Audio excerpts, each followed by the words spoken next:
ini negara Islam dengan hudud masyarakat Islam, negara Islam atas nama Quran, hadis, ijma' dan qiyas, kamu langkah mayat aku dulu. Orang pas pahami. Dia paham. Dia paham tapi tak ambil tindakan apa-apa. Dia paham. Orang PKR dan Islam paham. Saya ada rakaman video. Teman saya boleh menunjukkan kepada tuan-tuan bila tuan-tuan ada masa. Dalam satu press conference baru-baru ni, satu sidang media, seluruh pimpinan, dia ada majlis namanya Majlis Presiden Pakatan Rakyat. Majlis Presiden itu dianggotai oleh Presiden PAS, Presiden PKR dengan pengurusi kepada dia. Habis sidang, Lin Guang Eng membuat kenyataan. Di belakang ni semua ada, Wan Azizah ada, Mustafa Ali ada di belakang, pimpinan PAS ada. Apa dia kata? Mengenai hal Islam, dia sebut mengenai hal Islam, walaupun apa yang nak dilakukan dan dipersetujui oleh PAS, PKR, orang Islam PAS, orang Islam PKR, tapi tak boleh dilakukan selagi DAP tidak bersetuju. Hal mengenai Islam itu nak dilakukan. Bayang. Tuan-tuan boleh tengok video ni. Bayang. Pasal apa nak dirujuk kepada DAP? Apa DAP tahu tentang akidah? Apa DAP tahu tentang syariah? Apa DAP tahu tentang akhlak? Apa DAP tahu tentang usul din? Apa DAP tahu tentang usul fiqh? Apa DAP tahu tentang fiqh? Tentang tauhid? Dahsyat. Macam mana orang teman-teman puasa itu boleh lagi duduk bersama dengan DAP dan sebagian daripada teman-teman PKR?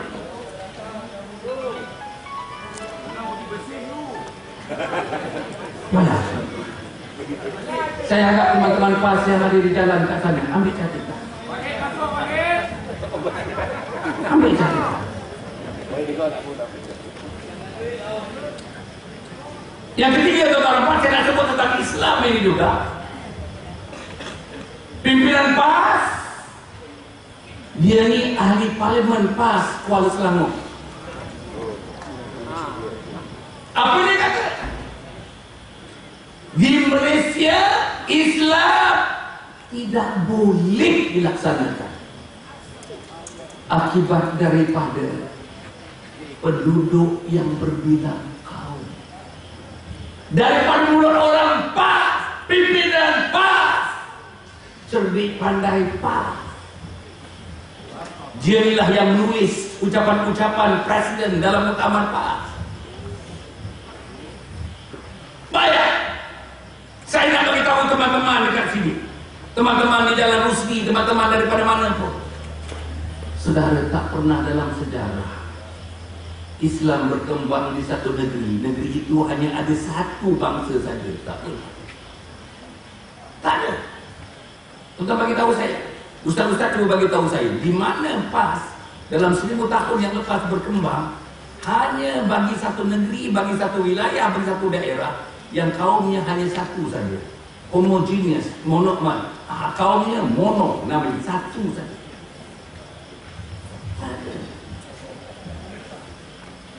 Zaman Nabi Muhammad SAW, Yahudi ada, Kristian ada, Islam ada, kaum Aus, kaum Khazraj, berbagai-bagai. Tapi Islam dapat dilaksanakan oleh junjungan besar Nabi Muhammad SAW. Siapa dia? Ahli parlimen Kuala Selangor, ahli parlimen PAS, bukan ahli parlimen DAP, ahli parlimen PAS yang mengatakan Islam tak boleh dilaksanakan di Malaysia kerana kedudukan populasi ini yang berbagai kaum.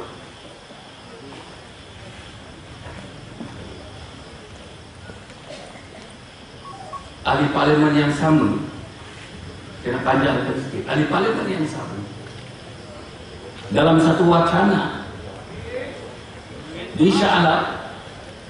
Baru-baru ni, tak lama, baru-baru ni. Lebih 2 bulan yang lepas. Apa dia kata? Bila ditanyakan dia satu soalan, dia terus jawab. Dia terus jawab. PAS bersedia menerima orang bukan Islam menjawab jawatan timbalan Presiden PAS. Anda nampak saya nak tengok orang.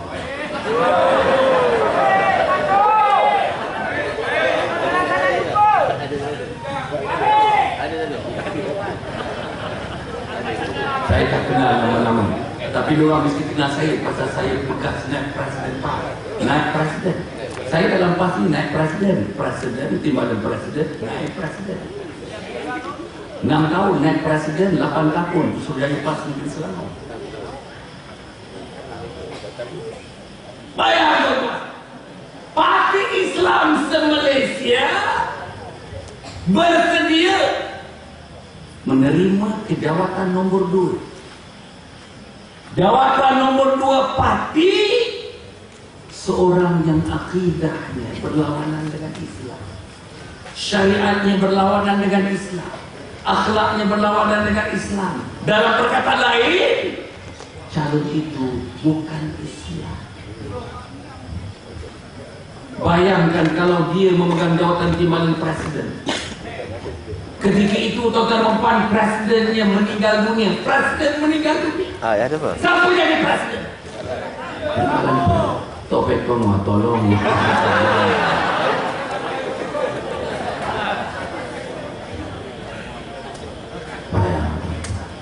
Itu pun orang PAS boleh terima. Saya tak nampak bantahan daripada jalan Sriwijaya. PAS Sriwijaya. Tak ada bantahan. Tak ada bantahan. Apa yang Kapal Singh kata tak ada bantahan daripada PAS air tawar. Tak ada. Air tawar tak ada. Air masin lagi tak ada.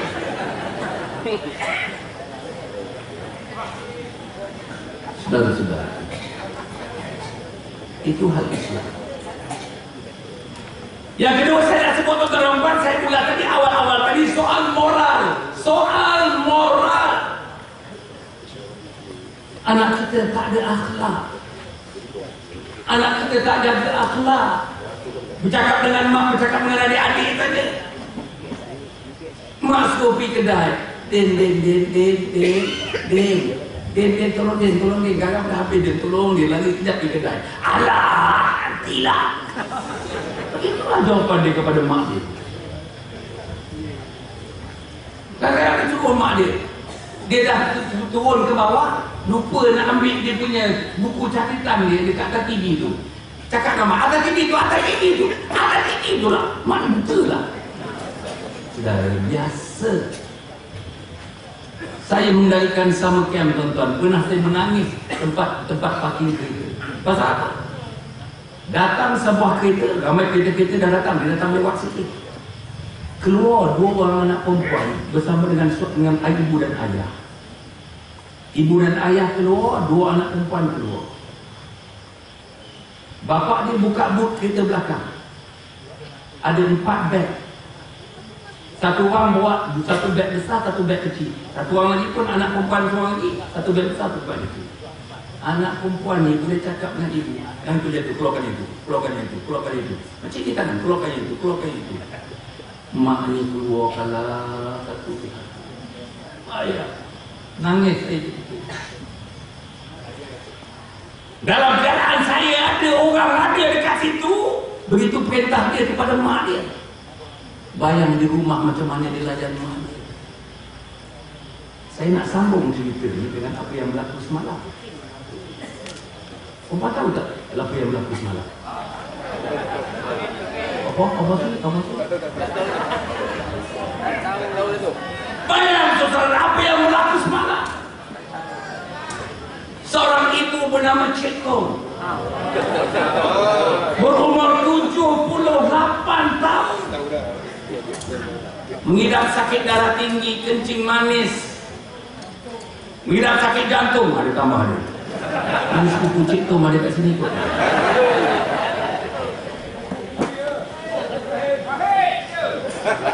Pengsan, biasa pengsan, jatuh bilik air, jatuh dekat ruang rumah. 9 bulan seorang anaknya nama Min. 9 bulan. Masuk IJN minta datang, keluar IJN minta datang, bil minta settlekan bil. Mak aku main melawat di kawasan dia namanya Tombak. Kawasan itu terlalu hampir sepelauk daripada rumah emaknya sendiri. Main tak datang lupa mak dia, main tak datang tengok mak dia yang sakit. Main.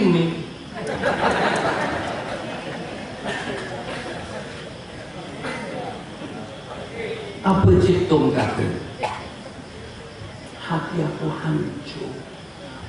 Senang kena keluarkan perkataan hancur. Hati aku hancur. Anak yang aku kandung 9 bulan 10 hari, aku lahirkan dia 3 hari turut-turut. Aku menanggung kesakitan, tak keluar lagi kau ni. Aku tegan-tegan kau tak keluar. Itu saya tambah.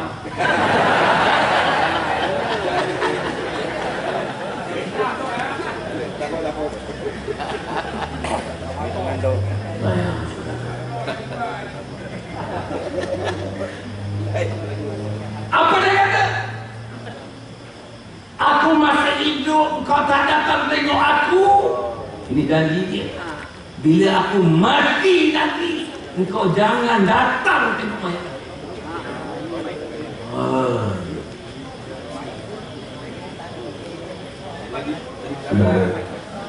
Min. Pakatan rakyat memerintah dapat menang Putrajaya. Dia menjadi menteri kanan, tuan-tuan, menteri kanan. Min ni akan jadi menteri kanan.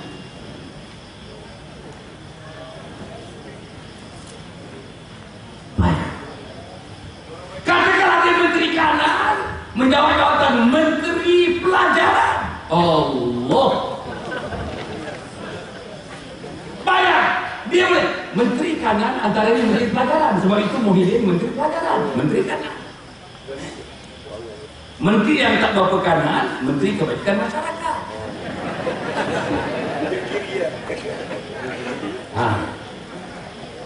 Menteri yang tak berapa kanan lagi, misalnya menteri pembangunan luar bandar itu tak berapa kanan. Menteri pertahanan kanan.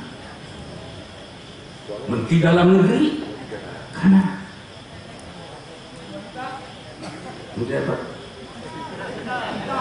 Menteri wanita dan kebajikan masyarakat kan sekali.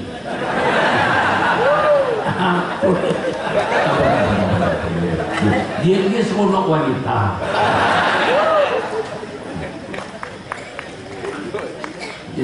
Saya tahu tu dia dari Sungai Lang. Saudara mohon maaf sekalian. Bayang kalau dia jadi menteri pelajaran, dia akan jadi menteri kanan. Saya nak sebut hal moral pula Perdana Menteri ini. Dan bayang Perdana Menteri ini. Pertama, Perdana Menterinya saudara sudah diasap sejak tahun 1997. Dah berapa tahun dah? 1997? Dekat 16 tahun. 16 tahun. Diasap. Apa yang diasap dia? Engkau laku takkan semua sekali. Sama yang dah dibawa ke mahkamah atau yang tidak dibawa ke mahkamah. Yang keluar dalam blog, yang keluar dalam portal. Gambarnya ada, gambar perempuan-perempuannya ada. Dalam negara ada, luar negara ada. Yang putih ada, yang gelap ada, yang keriting ada, yang berambut lurus ada, yang tak berambut pun ada.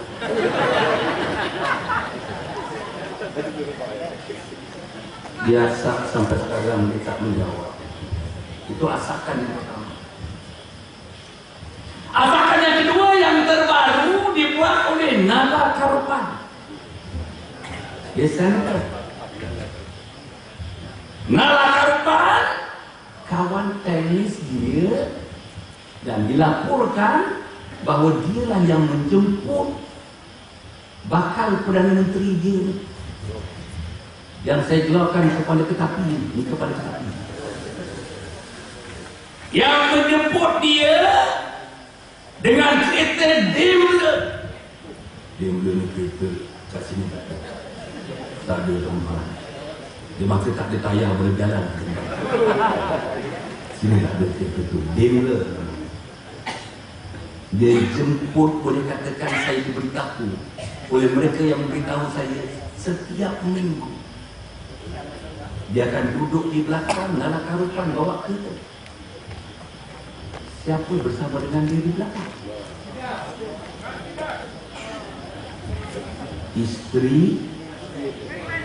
Isteri yang dari itu. Orang Jawa kata men, biarkan tak? Biarkan men.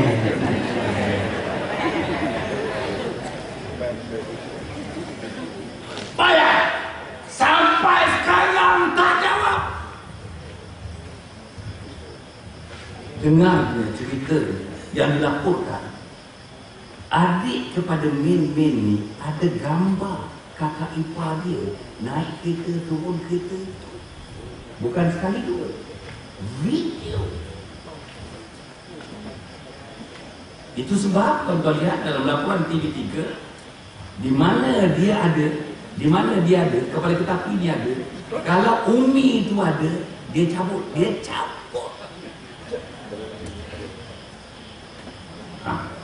Kalau ditakdirkan dia ada di kampung Parit Baru, Umi ada, dia akan pergi ke kampung Perenggan.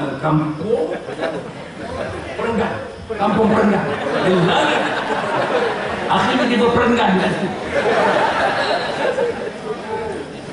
Saya sebut itu tuan, saya tak tahu di mana kampung Perenggan. Ngetan.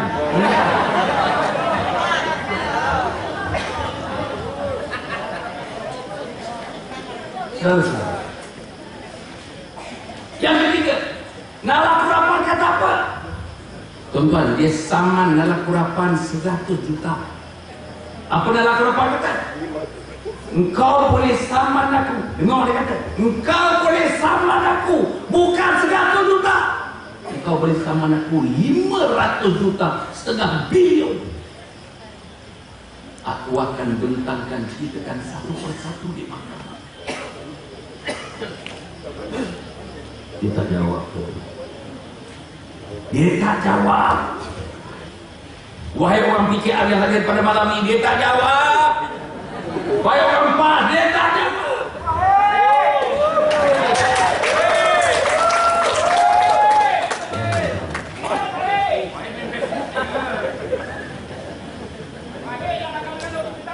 Saya nak mengingatkan teman-teman saya. Apa lagi? Apa yang dilakukan?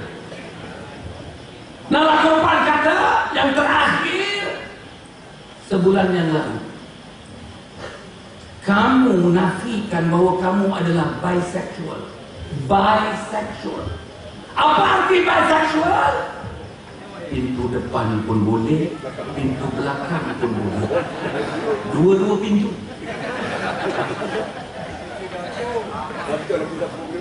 Bayang Perdana Menteri masuk rumah dua-dua pintu.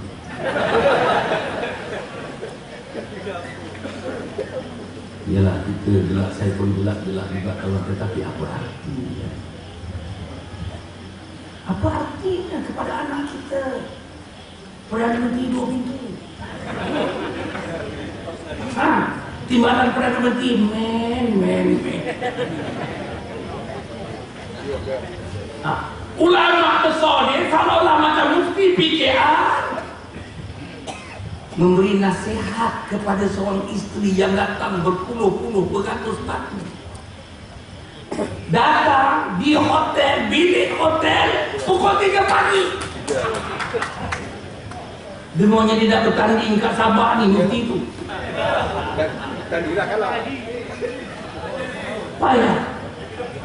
Saya kaunselor. Tak pernah minta isteri orang datang tempat saya pukul 3 pagi. Kalau dia datang sungguh-sungguh, naik belum rumah. Sebab itu, mana?